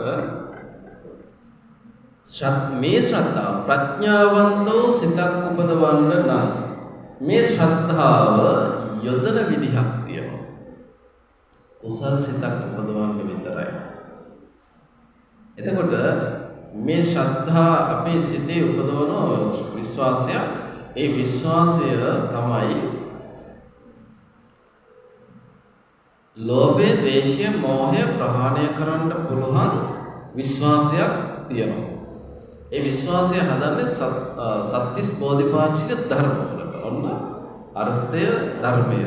මේ මාර්ගය ඔස්සේ ගමන් කළොත් කුසල් සිතක් උපදවලා කෙලෙස් ගින්න නිවන්න පුළුවන් හැඟීමක් වෙනවා. ශ්‍රද්ධා ඉන්ද්‍රිය කියනකොට එහෙම හැඟීමක්, එහෙම අර්ථයක් අපේ හිතට දැනෙනවා. අර පහනේ දැල්ල නිවනකට අපිට දැනෙච්ච අවබෝධ වෙච්ච විදියක් තියෙනවා. ඒකේ අනිත් පැත්ත දැන් මේ විශ්වාසය, මේ මාර්ගය ඔස්සේ විශ්වාසය ගොඩ නැගුවොත් ඒ විශ්වාසය උදව් වෙනවා කුසල් සිතක් උපදවන්න. කුසල් සිතක් උපදවන්න මේ ශ්‍රද්ධාව උදව් වෙන ගතියක් තියෙනවා කියලා හිතට දැනෙන්න ඕනේ. තේරුණාද? අනිත් ගතියට කියන ඉන්ද්‍රිය කියනවා. ඒ ගතිය යොදන විදිහ, උදව් කරන ස්වභාවය, ඒකට කියනවා ඉන්ද්‍රිය කියලා. එතකොට මේ ඉන්ද්‍රිය කියන වචනේ ශ්‍රද්ධාව කියන වචනෙට ඉස්සරහින් යොදනකොට එහි අර්ථය අපිට වැටහෙන්න ඕනේ. මේ ශ්‍රද්ධාව කුසල් සිතක් උපදවන්න උදව් කරන ගතියක් තියනවා. හැකියාවක් තියනවා. ඒ කාර්ය සිද්ධ වෙනවා කියලා අපිට වැටහෙන්න ඕනේ.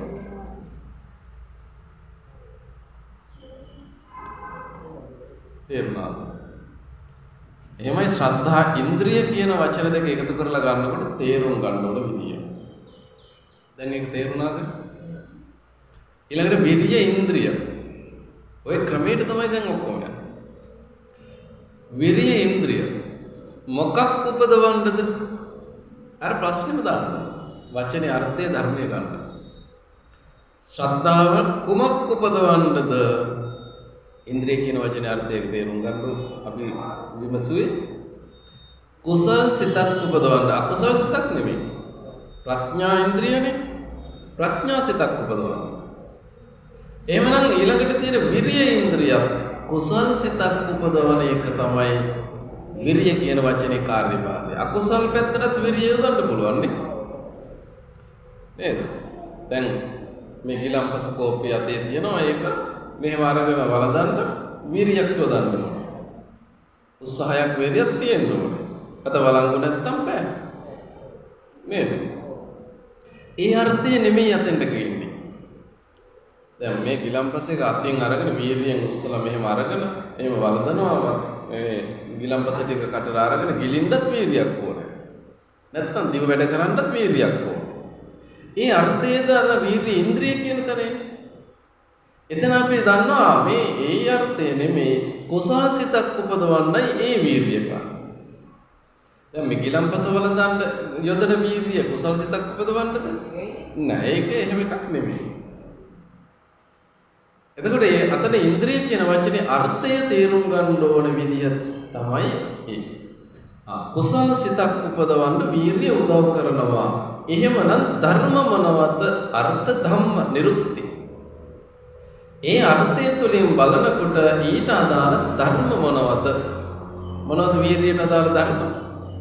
සත්‍විස් බෝධිපාක්ෂික ධර්ම වල ඔන්නෝකයි කිව්වේ කලින් කතා කරපුවමයි මේ කතා කරන්නේ කියලා හිතුණත් හරි කියලා. මොනවද වීර්ය ධර්ම? සතර සම්‍යක් ප්‍රධාන වීර්යය. වීර්යයට කුසල සිතක් උපදවන්න නම් අදාළ වීර්ය ධර්ම සතර සම්‍යක් ප්‍රධාන වීර්යය. මොනවද ඒවා? උපන් කුසල් වැඩි දියුණු කරන, නෝපන් කුසල් උපදවන, උපන්න කුසල් ප්‍රහාණය කරන, නූපන්න කුසල් වළක්වන නූපදවන. එහෙම ශක්තියක් තියෙනවා. අන්නේ ශක්තිය භාවිතා කිරීමේ උදව්වෙන් කුසල් සිතක් උපදවනවා. ඒ නිසා වීර්ය ඉන්ද්‍රිය කියලා කියනවා. එතකොට අන්නේ ඒ ඉන්ද්‍රිය කියන වචනේ වීර්ය කියන වචනේ ඉස්සරහින් යොදනකොට යොදන තැන අනුව අර්ථය ධර්මය තේරුම් ගන්න ඕනේ.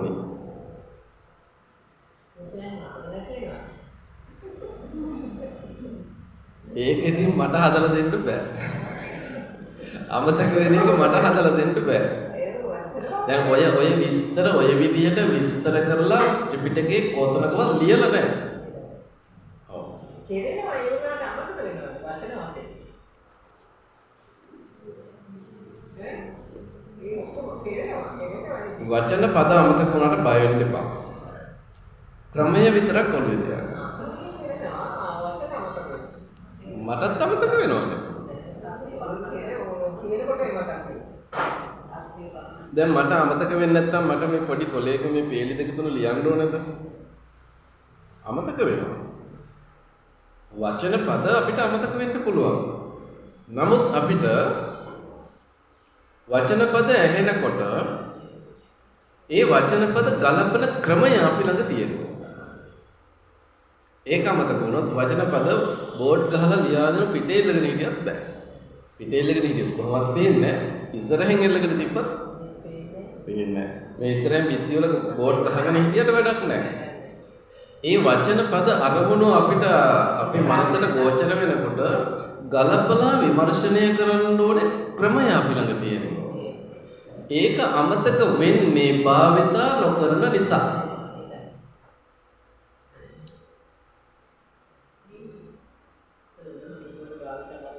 ඒ ක්‍රමය කොහෙවත් ලියලා තියන්න බෑ. ඒක තමන්ගේ හිතේ හදන එකක්. ඒ ක්‍රමය ලියන්න තියන්න බෑ. බෑ. එහෙමනම් ත්‍රිපිටකයේ ඒ විදිහට ලියන්න ඕනනේ. දැන් මම මේ කියන ක්‍රමය කොහෙවත් ලියලා නැහැනේ. බුදුහාඳුනෝ දේශනාව සංක්ෂිප්ත. සංයුත්ත නිකායේ දේශනාව. මේ උපරිම 10ක් ඇති. මහණෙනි ඉන්ද්‍රිය පහකි. මොනවද? ශ්‍රද්ධා ඉන්ද්‍රිය, විරිය ඉන්ද්‍රිය, සති ඉන්ද්‍රිය, සමාධි ඉන්ද්‍රිය, ප්‍රඥා ඉන්ද්‍රිය. ඕක දැන් මෙච්චර වෙලා කියපු එකක්වත් ලියලා නැහැ. එතකොට මේ සූත්‍රය බලලා මම ගොඩාක් කල්පනා කරනවා.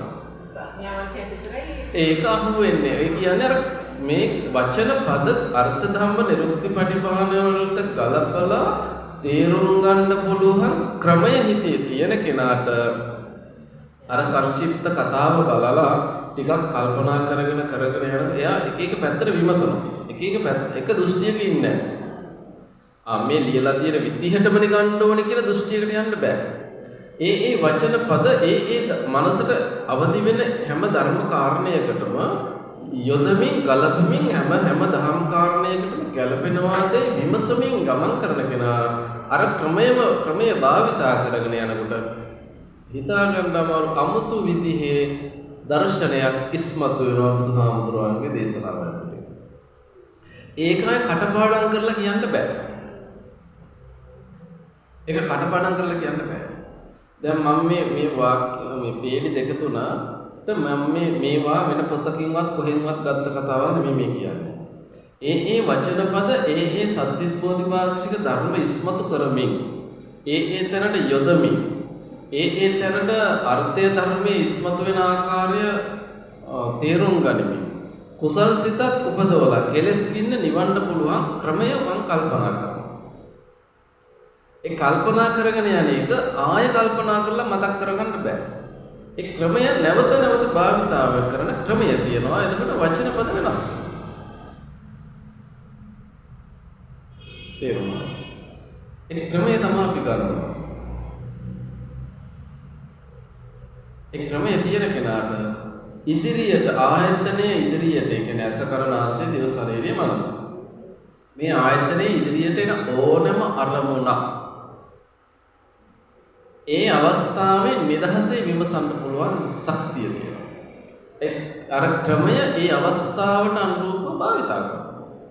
එතකොට අවදි වෙන දහම් කාරණා එකද දෙකද කිසි ප්‍රශ්නයක් නැහැ. ඔක්කොම මතක් වෙන්න ඕනේ නැහැ දහම් කාරණා ධම්ම කියනවා. සිතේ කෙලෙස් ස්වභාවය ප්‍රහාණය කරන්න අවශ්‍ය කරන සත්‍තිස් බෝධිපාක්ෂික ධර්ම, ඒ වගේ අනුධර්ම විස්තර ඔක්කොම මතකට එන්න ඕනේ නැහැ. එකක් ආවනම් ඒ ධර්ම කාරණයට අරමුණ විමර්ශනය කරලා බැලුවනම් හරියට විමසලා අවබෝධ වුණා නම් කෙලස් කින්න ප්‍රහාණය වුණා නම් සිත උපේක්ෂාවේ පිහිටියා නම් එයා නැවත අර දේව අනික් දහම් කාරණා පොතකින් අරගෙන බලලා විමසලා බැලුවා හරි. එතකොට වීර්යය කියන ධර්මය ඉන්ද්‍රියක් වෙන්නේ කුසල් සිතක් උපදවන්න සම්‍යක් ප්‍රධාන වීර්යයෙන් උදව් කරන්න පුළුවන් ගතියක් තියෙනවා මේ කතා කරන්නේ සිතක් ඇතුලේ.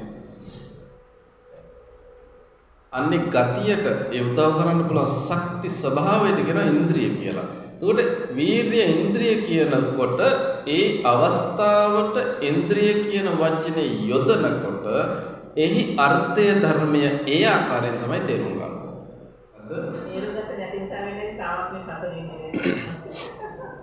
මේමයි තේරුම් ගත්තා කියන්නකො රහත් උනත් සසරේ ඉන්නවා පිරිනවන පාන. නේද? අවශ්‍ය වෙනකන් ඉන්නවා. දැන් අවුරුදු 7න් රහත් උනායි කියන්නකො මේ මනුස්ස ජීවිතයේ අවුරුදු 80ක් හරි 100ක් හරි ජීවත් වෙන්න තියෙනවා. අවුරුදු 7න් රහත් වුණා. එහෙනම් අවුරුදු 100 ඉවර වෙනකන් ජීවත් වෙන්න. අදිෂ්ඨාන කරලා පිරිනවන පාන්න සාධක තිබුණොත් පුළුවන්. ඒක එක රහතන් වහන්සේට වෙනස් වෙනවා. ඔව්. එතකොට ඊළඟ ඉන්ද්‍රිය ධර්මයත් එහෙමයි. සති ඉන්ද්‍රිය. එහෙනම් මේ සතිය, සිහිය එහි කාර්යභාරය කුමක්ද ප්‍රශ්නේ ගේන්න ඕනේ. කුසල සිතක් උපදවන්න යොදන සිහිය සතිය තමයි මේ කතා කරන්නේ. මිත්‍යා සතිය නෙවෙයි කියලා අපිට වැටහෙන්න ඕනේ. තේරුණා? මේ සති ඉන්ද්‍රිය කියනකොට අකුසල සිතක් උපදවන්න සතිය උදව් කරන්න පුළුවන් නේ. නෑ මේ සති ඉන්ද්‍රිය කියන්නේ ප්‍රඥා ඉන්ද්‍රියට ගැළපෙන අර්ථයක් මේකට ගේන්න ඕනේ. දැන් අපි මුලින් ඉඳන් එන ආකාරයට නම් මේ සති ඉන්ද්‍රිය සම්මා සති කියන අර්ථයෙන් ගන්න ඕනේ. තණ්හාව නැති කිරීමෙන් කුසල් සිතක් උපදවන්න මේ යොදන සිහිය පිහිටවන ක්‍රමය උදව් වෙනවා කියන අර්ථය කියනවා. ඒ සතිය පිහිටවන්න යොදන ධර්ම මොනවද? ඒ සතිය පිහිටවලා තියෙනකොට එතරම් පිහිටන ධර්ම මොනවද? පටිච්ච සමුප්පන්න නිරෝධ මාර්ගයට අදාළ ධර්ම. ආස්වාදයේ ආදීනවේ දකින්න ස්වභාවයක් තියෙනවා. මේ සත්‍තිස් බෝධිපාක්ෂික ධර්ම තුල තමයි පිහිටලා ඉන්නේ. ඒවා තමයි ධර්ම. ඒ වගේ තමයි මේ සිත පිහිටවලා තියෙන්නේ. ඒ පිහිටවීමේ උදව්ව කුසල් සිතක් උපදවන්න යොදවනවා. ඒකට කියනවා සතිය. දැන් මේ ඉන්ද්‍රිය ධර්ම තමයි බල ධර්ම කියලා කියන්නේ. ශ්‍රද්ධා බල, විරිය බල, සති බල, සමාධි බල, ප්‍රඥා බල ධර්ම. දැන් බලය කියන වචනේ අර්ථයත් ඉන්ද්‍රිය කියන වචනේ අර්ථයත් එක සමාන්තරව යනවානේ. අතන ගැලපෙනවා. එතන පොඩි තේරුම් ගැනීමේ වෙනස් ස්වභාවයක් තියෙනවා. ශ්‍රද්ධාව බලයක් විදියට යොදනවා. ඒ ලොකු ශක්තියක් විදිහට යොදනකොට ඒකට බල ධර්ම කියනවා. ඒක යොදන ස්වરૂපයට අනුව තමයි වචනේ කියන්නේ. ඉන්ද්‍රිය කියන වචනේ කියනකොට උදව් කරන ශක්තියක් තියෙනවා. කුසල් සිතක් උපදවන්න උදව් වෙන ශක්තියක් තියෙනවා. බල ධර්මය කියනකොට බලයක් යොදන ආකාරයේ ශක්තිය. ඒක තේරුම් ගැනීමේ විදිහක් තියෙනවා. යටපත් කිරීමක් කරනවා. ඒ ලක්ෂණ යටපත් කිරීමේ බල ධර්මය කරන්නේ. එහෙම තේරුම් ගන්න පුළුවන්. ඒ ක්‍රමයට මේ බල ධර්මිය ගන්නකොට අකුසල් යටපත් කරන බලයක් යොදවනවා. කුසල් උපදවන්න බලයක් යොදවනවා. ඒ බලය උදව්වක් වෙනකොට ඉන්ද්‍රිය කියන වචනේ. අර්ථයට ධර්මයට අනුව තමයි වචනේ පාවිච්චි කරන්නේ. එතකොට තමයි ඒ වචනෙට අනුරූපව තමයි අර්ථය ධර්මයේ ස්වභාවය තේරුම් ගන්න. ඒක තේරුම් ගැනීමක් තියෙනවා. ඒක හරිම සියුම්. ඒ අවස්ථාවේ ස්වභාවය, ගති ස්වභාවය තේරුම් ගැනීම හරිම සියුම්.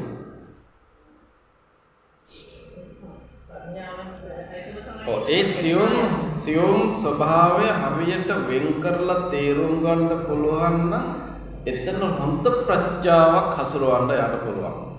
ඒ ප්‍රඥාව මෙච්චරයි කියලා කියන්න බැරි තරම් එතන තියෙනවා.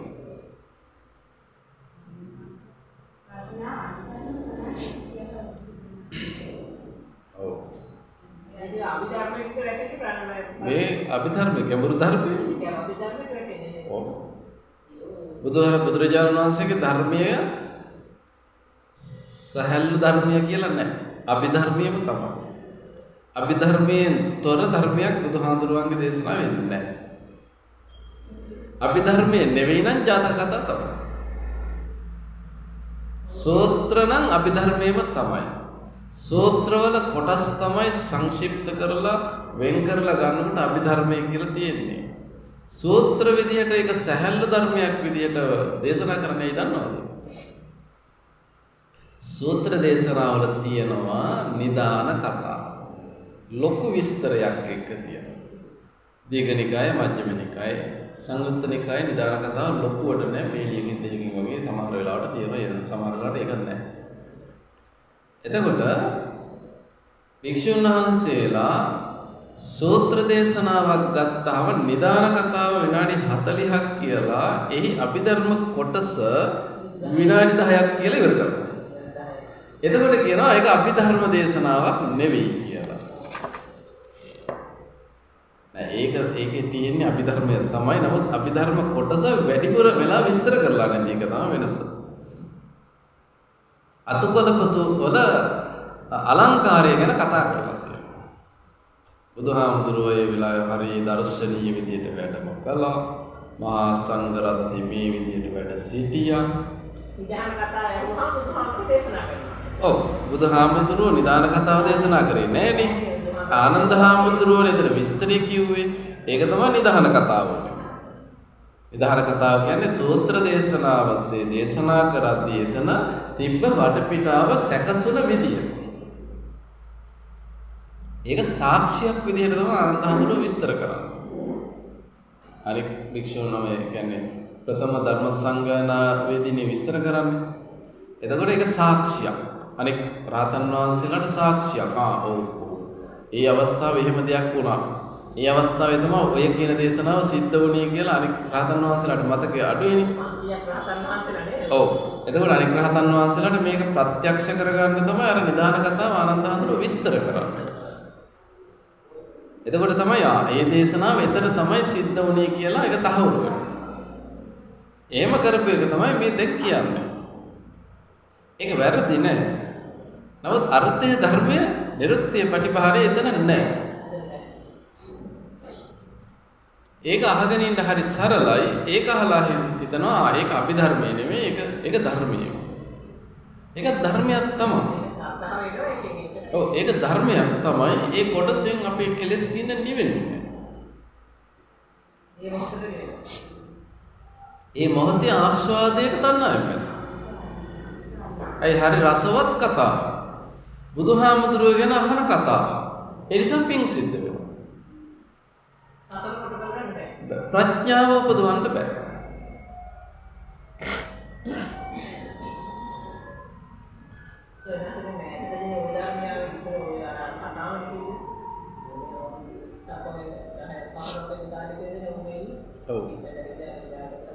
ඔව්.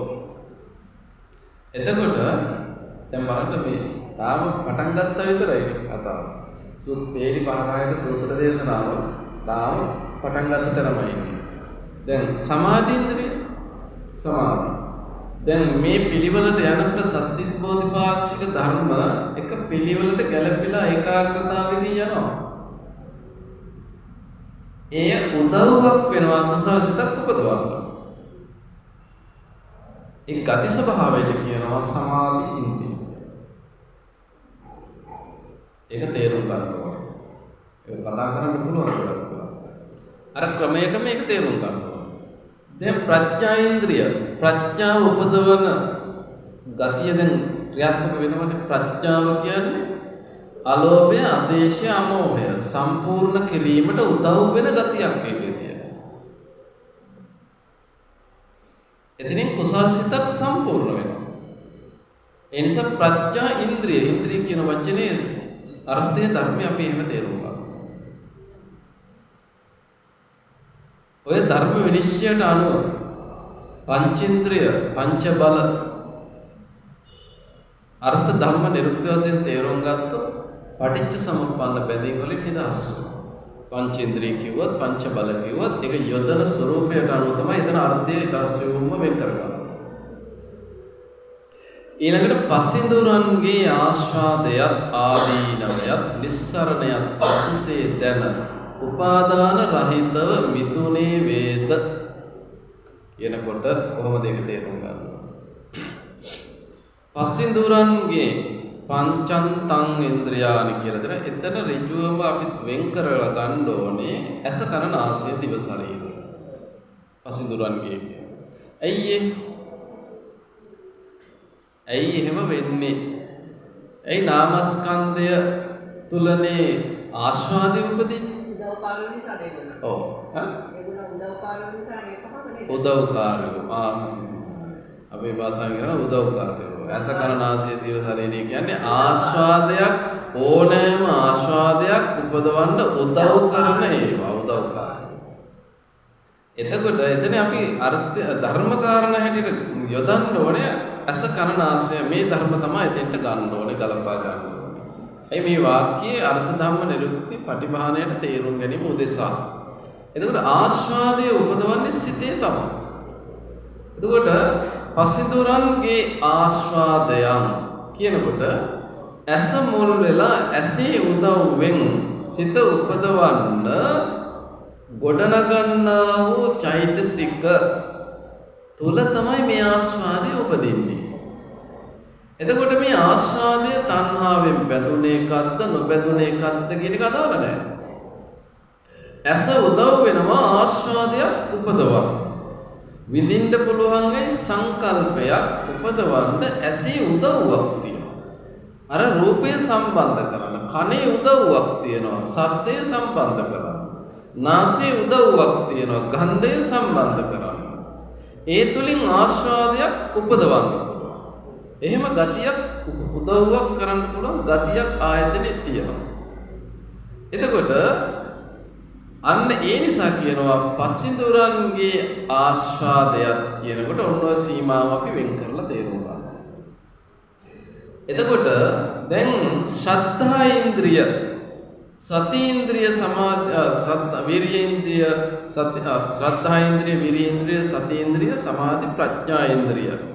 මෙතෙන් අපි ගේන්න ඕනේ ඇයි ආස්වාදයේ ආදීනවය දකින්න. ශ්‍රද්ධාව තියෙන්න ඕනේ. කියන්නේ කුසල සිතක් උපදවන්න පුළුවන්. මෙන්න මේ ධර්ම කාරණා ඔස්සේ විමර්ශනය කළොත් ආස්වාදය එන ආස්වාදයේ ආදීනවේ දකින්න නම් ශ්‍රද්ධා ඉන්ද්‍රිය එතෙන්ට ගේන්න ඕනේ. තේරුණා? එතකොට තමයි ආස්වාදයේ ආදීනවේ දකින්න. ආස්වාදයේ ආදීනවේ දුකයි කියලා අපි කෙටියෙන් කියනවානේ. එහෙමනම් දුකයි කියලා අපි කොහොමද මේක කලින් තේරුම් ගන්නෙ? දැන් ශ්‍රද්ධා ඉන්ද්‍රියට ගැලපෙන්න ඕනේ. ආස්වාදය නිච්චයි සුඛයි අත්තයි කියලා දෘෂ්ටියකින් ගත්තොත් තණ්හාව උපදිනවා. එතකොට විපාකය දුකයි. එහෙම වෙන්නේ ආස්වාදයේ උදා වෙලා ෂණයක් තුලම වැය වෙලා යන නිසා. ඒක තමයි ආදීනවය. එවැනි ආස්වාදයකට තණ්හාවෙන් බැඳුනොත් විපාකය දුකයි. ඔන්න ඔය කොටස තමයි ආදීනවය කියන වචනේ අර්ථය ධර්මයේ තේරුම් ගන්න ඕන විදිය.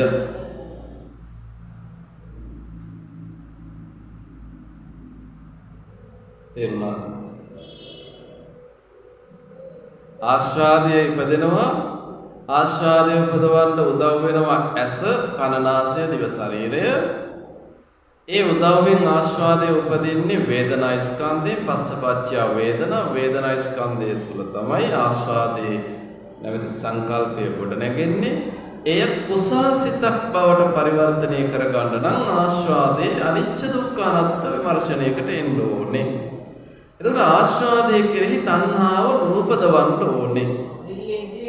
එතෙන්ද ශ්‍රද්ධා, විරිය, සති, සමාධි, ප්‍රඥා ඉන්ද්‍රිය ධර්මයෝ ගේන්න ඕනේ. ගේනකොට ආස්වාදයේ උදේවැය ඥානය පහළ වෙනවා.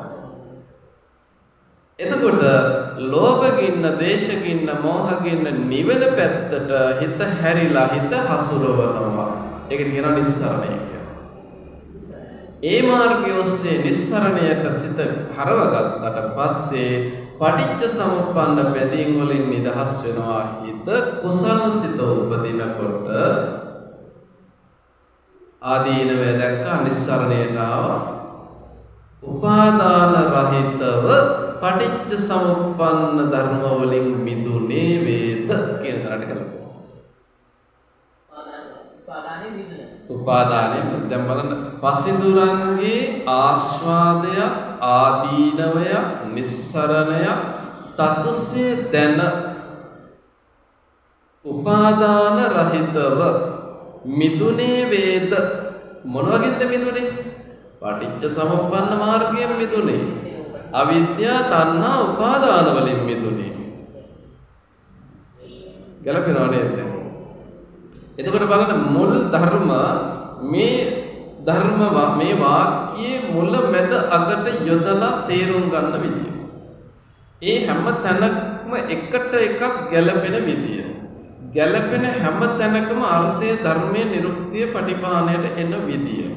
හැම තැනකදීම පටිච්ච සමුප්පන්න දේශනා මාර්ගය පේනවා.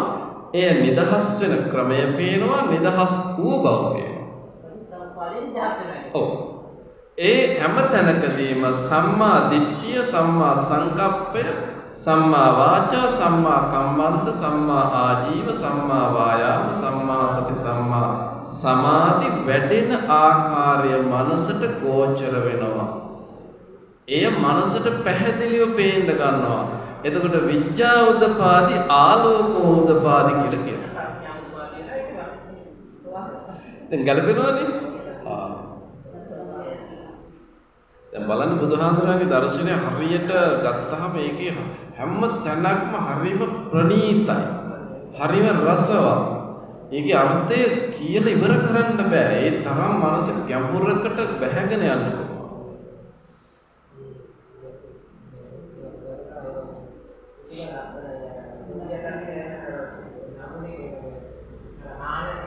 ඔව්.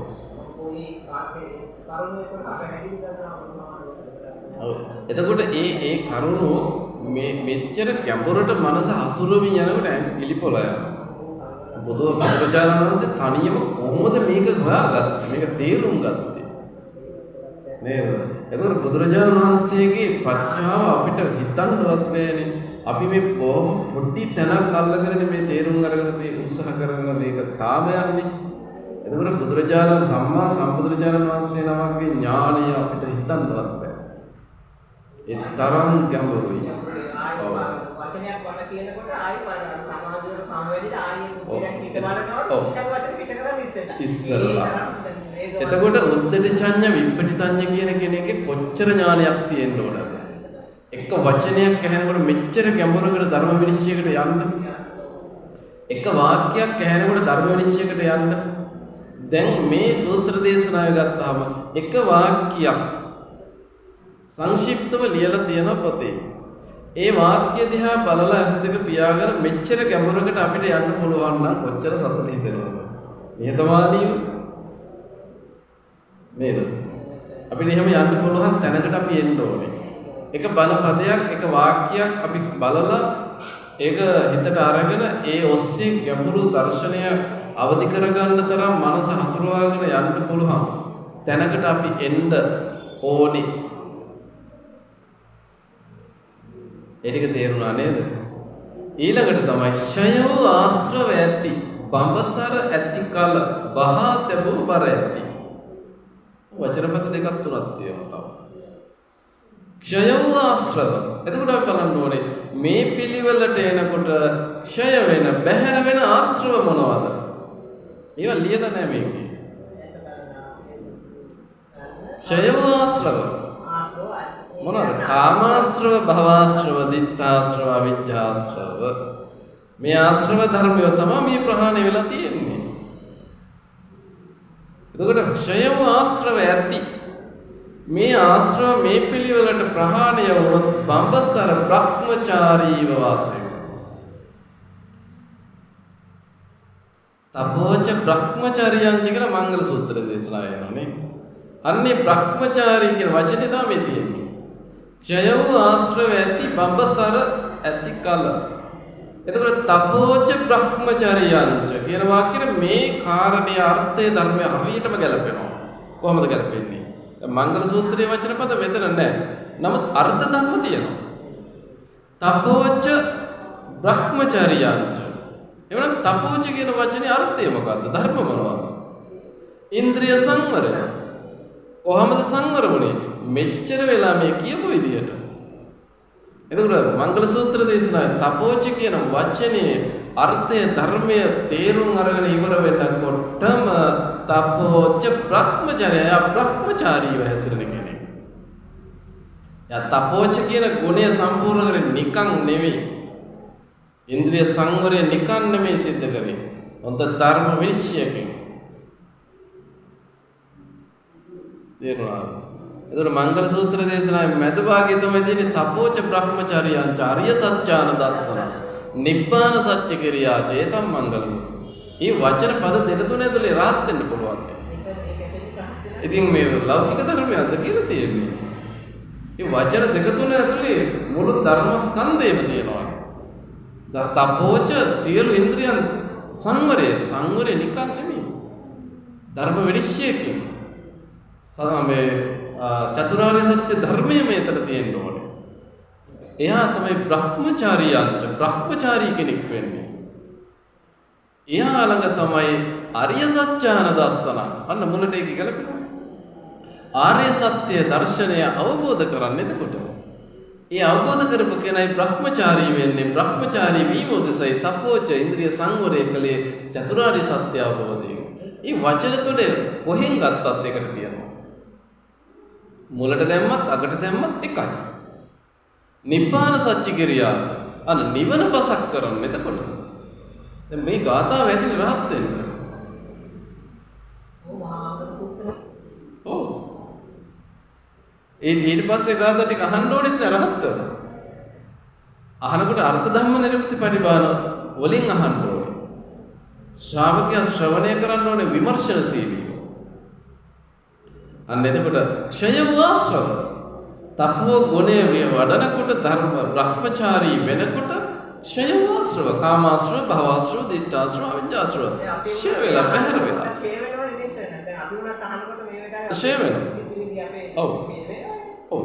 එතකොට මේ ආශ්‍රව ධර්මයන්ගෙන් මිදුණ කෙනා බඹසර ඇති කල බ්‍රහ්මචාරීව වාසය කරන කල බහා තැබූ බර ඇති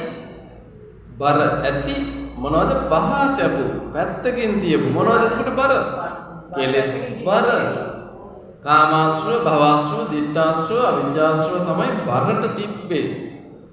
ඒවා තමයි බහා තැබුවේ පැත්තකින් අයින් කරලා තිබ්බේ. අන්න සතර සම්‍යක් ප්‍රධාන වීර්යයෙන් කරේ ඕක. බහා තැබූ බර ඇති පිළිවෙලින් පැමිණි රහත් බව ඇති. අන්න ඔය පිළිවෙලට ආවම තමයි පිළිවෙලින් පැමිණි කියනකොට මොනවද පිළිවෙලින් පැමිණුනේ?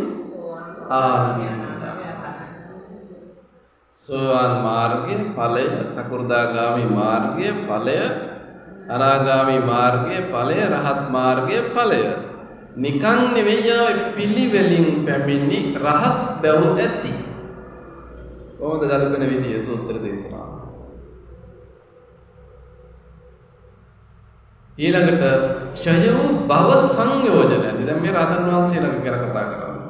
ක්ෂය වූ භව සංයෝජන කියලා කියනවා. ඇයි එහෙම කියන්නේ? ක්ෂය කියන්නේ බැහැර කරලා තියෙනවා. සංයෝජන කියනකොට දස සංයෝජන. ඒ කියන්නේ සක්කාය දිට්ඨි විචිකිච්ඡා සීලබ්බත පරාමාස ආදී කාමරාග පිටික මේ සංයෝජන 10. ඒව පටිච්ච සමුප්පන්නයි. කෙලෙස් සහිත සංයෝජන. භව සංයෝජනය. ඒ සංයෝජන 10ම තියෙනවා ලෝභ දේශ මොහ කියන භව පටිච්චසමුපාදේ උපාදාන පත්‍ය භව භවපත්‍ය ජාති. කෙලෙස් සංයෝජන ගොඩ නැගෙන්නේ උපාදාන ප්‍රත්‍යයෙන් ලෝභ දේශ මොහ සම්පූර්ණ වීමෙන් ගොඩ නැගෙන කෙලෙස් සිතිවිලි වල ඉපදීම. උපාදාන පත්‍ය භව භවපත්‍ය ජාති. එතන කතා කරන්නේ ලෝභ දේශ මොහ සම්පූර්ණ වීම යන භව සම්පූර්ණ වීමේ ඵලය යන කෙලෙස් සිතක ඉපදීම. අන්න ඒ සිතිවිලි වල කතා කරනවා සක්කාය දිට්ඨි විචිකිච්ඡා සීලබ්බත පරාමාස. ඒ නිසා භව සංයෝජන කියලා මේ 10ට කියනවා මෙතනදී. අර්ථය ධර්මයේ තේරුම් ගන්න ඕනේ එහෙම.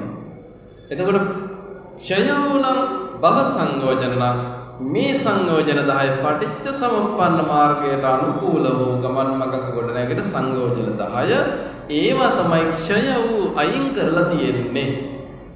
ක්ෂය වූ භව සංයෝජන ඇති. ඒ කියන්නේ මේවා නැහැ කියන්නේ.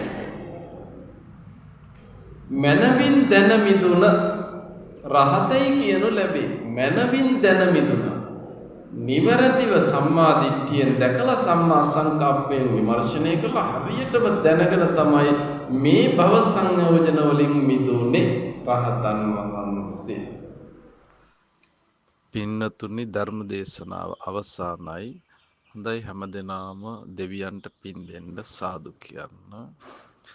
ආකාසට්ටාච බුම්මට්ටා දේවානාගා මහිද්దికා පුඤ්ඤන්තං අනුමෝදිත්වා චිරං රක්ඛන්තු ශාසනං චිරං රක්ඛන්තු දේශනං චිරං රක්ඛන්තු ත්වං සදා. පින්නත් හැමදෙනාටම තෙරුවන් සරණයි.